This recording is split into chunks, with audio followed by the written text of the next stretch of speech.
I'll go ahead and ask you. I feel like I don't even want to sit down. Jake, 3 fights, 3 knockouts. How confident, and why so confident that you can do the same to Woodley? Just from my sparring and going against opposition who are a lot better than Tyron and beating them in sparring. That's really where the confidence stems from, and I know he's not going to work harder than me. This confidence that you speak of, it's not just talking about Woodley now, but you're mentioning Canelo, one of the best pound for pound currently in boxing in the world.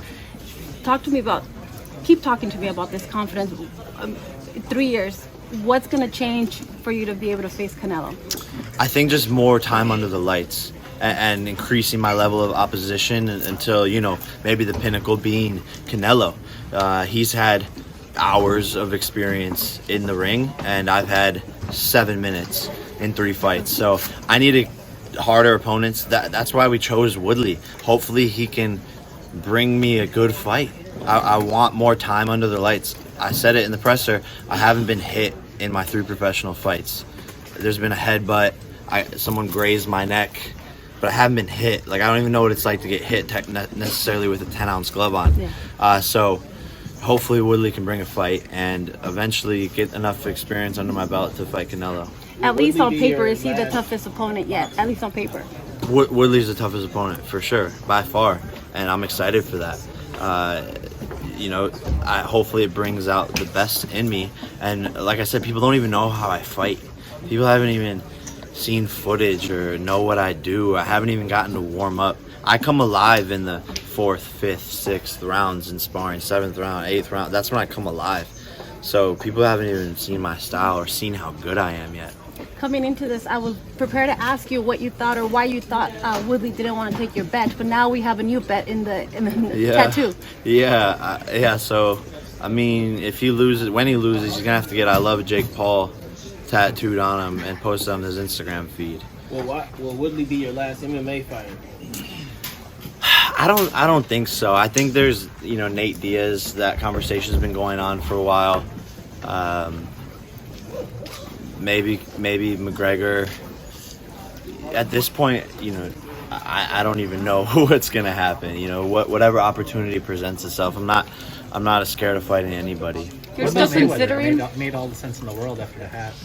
Mayweather wants me to cut to 147. I think he knows that he couldn't take me at my natural weight, and I think, you know, we saw that with my brother when he thought we were fake fighters, and then comes in and can't even finish him off. How much conversations do you have with, like, professional matchmakers? Because, you know, obviously it would be smart, maybe if you are transitioning for the Canelo fight, to have these guys kind of script your career. As far as what, like? Just like, you know, as you're moving up through the boxing game against pro boxers. I mean, I want to make historic fights. You know, like, I don't want to do fights that no one's gonna watch against no-name people. Like, I need to fight household names, and I'm not trying to, you know, be in this sport for the next 30 years. I want to do the biggest fights, win, and get out. Worst case scenario, where would you get the tattoo at? The next question. Woodley said that he would fight you more than once after also fighting OG. What would you say after fighting once? What would the next bet be, and what would you say to another fight? I wouldn't fight Woodley. I'm not going to fight Woodley after I beat him. There's no point, you know. I'm going to finish him violently. Hey, Jake. So there won't be a fight too. Jake, you've gone back and forth with Austin McBroom on Instagram and Twitter. Would you consider fighting him next, or is that something you would not consider? No. I said don't fight that guy. He doesn't pay people. Coming from a Disney background, man, you got a lot of little kids that really want to see you fight, man. People like a kid out of, like, California named Jacob or something like that has to ask their parents about getting money to do this fight. What would be some things you would incentivize them to tell their parents to, you know, get this fight? I mean, it's entertainment, you know. Do you want to go to the movies, or do you want to watch a Jake Paul fight? It's that's the decision nowadays, and I think a Jake Paul fight's a lot more entertaining than whatever movies are coming out these days. You're gonna see a show, you're gonna see a knockout, and you're gonna see a turn up after. Woodley talked about him wanting to do this for his kids and show that he has no quit. Who are you doing this for, and what is your motivation for this fight? I'm doing it for a lot of people, but mostly myself. You know, I've gone through a lot personally, and I think I fight for my family, for my team, but I also fight to prove to myself, like, no one can defeat me no matter what I go through. Jake, do you still entertain a fight with McGregor, even after what happened last weekend? Yeah, like, I think it would still be dope, right? He's still one of the biggest names in the business, but he's a loser. I want to fight winners. I want to fight, you know, and increase the level of my opponent. So, you know, if he just keeps on losing and I just keep on winning, then it might not make sense anymore. Do you think he can come back from that? McGregor? Yeah. Only if Poirier agrees to fight him again, and if he comes back and wins. But if I was Poirier, I wouldn't fight him again. So a lot of people are saying at this point, like, he should retire. Won since 2016. Like, his best days are past him. Would you agree with that, or do you think there's still a lot left in him? I think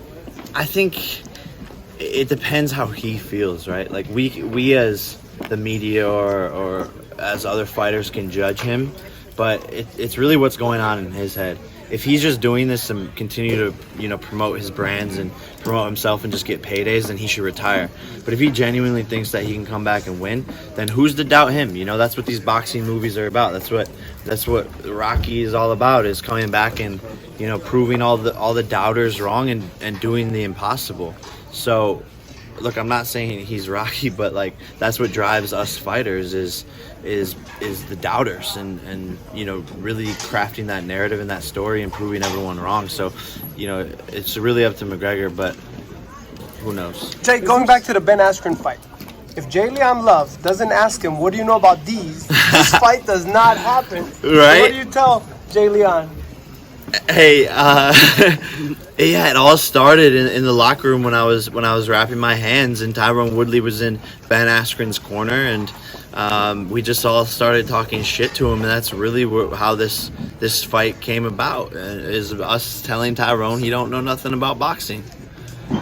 Jake, do you think the criticism of the opponents is warranted? Because I see this as, because you don't have an amateur career, of course you got to get guys that are going to give you work and that you got to gain experience. You know, we've seen other fighters that haven't had an amateur experience have like 20 opponents that were, you know, they were there for a reason, for them to get that experience they missed out on. Exactly, yeah. A lot of pro boxers pad their records. Guys like Tommy Fury, who are fighting people who are 0-14, 5-6, 0-26. He's fighting bums. I'm fighting world champions, Olympic athletes, UFC champions. I'm fighting a lot harder opposition than anyone with any pro boxer who's 3-0 ever has. Look at Floyd Mayweather's third fight. Look at Mike Tyson's third fight. Look at Muhammad Ali's third fight. First of all, no one watched them, and no one was able to criticize those pay-per-views or those events. But who are they fighting? You know, I'm my third fight in, and I'm not going to go up against you know, someone who's not a household name. So it's hard for me to find the perfect opponents while also making it a real challenge. I set it up on stage. This is a real risk. Tyron thinks that, you know, my coaches are just telling me this is going to be an easy fight. You got this, which, you know, that's part of what they tell me. But they also tell me, like, hey, this is a serious opponent with knockout power, and we have to be sharp as hell August 29th. The risk on his side is pretty clear. He's the established former UFC champion. You're the YouTuber turned boxer who's only fighting in a sport pro fight. What is the risk for you, though? I think the risk is always bigger on my side, right? If this narrative plays out and Jake Paul keeps on winning, this will be the greatest combat sports story in the history of ever. So that's the risk for me, is losing that. Quite literally, it will be the most talked about things for generations to come. The impact I've made in 3 fights is unparalleled. So imagine what I could do in 10 fights. And so the risk of a loss, it diminishes all of that. You know, I'm one of the highest paid athletes for my age out of all sports. So, you know, a loss puts a stint in that as well. So we both have a lot to risk, and that's what makes this fight amazing. What do you think is like the biggest thing about this fight? Why do you think that people come in to watch you guys fight and pay-per-view, and how do you think the sport of boxing will change because an up-and-coming like you is going to be possibly 4-0 and have some of the best pay-per-view we'll deal with of all time? Look, I think we're just seeing a different business model. I'm changing the way the game is played. You know, it's about, a lot of people forget this is a business. You know, you have to do the content, you have to create the hype, and you have to sell pay-per-views, and you have to perform in the ring as well. Like, I'm changing the game. I'm bringing new eyeballs. I'm bringing the Gen Zs, the Gen Z generation, and making them care about the sport. And this is just the start. So, you know, who knows what comes next. Last question, guys. You've called yourself a master troll. So how does that transfer over to boxing trash talk? I can't lose. Like, there's no way of out trolling me. That's like my bread and butter.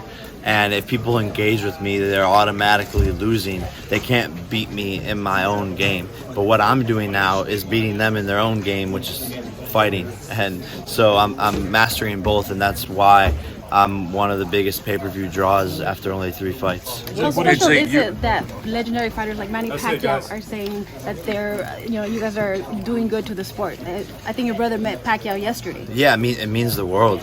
I think the real ones see what we're doing and respect it. I think the jealous ones are the ones who talk shit about it. But there's a lot of positivity out there. Manny Pacquiao, Mike Tyson, some of the greatest ever are Sylvester Stallone supporting what we have going on, and it's the jealous fighters who are envious of what we're doing that are the trash talkers, but they will soon be diminished, put out, and left on the side of the road. Jake, what punch takes out Tyron?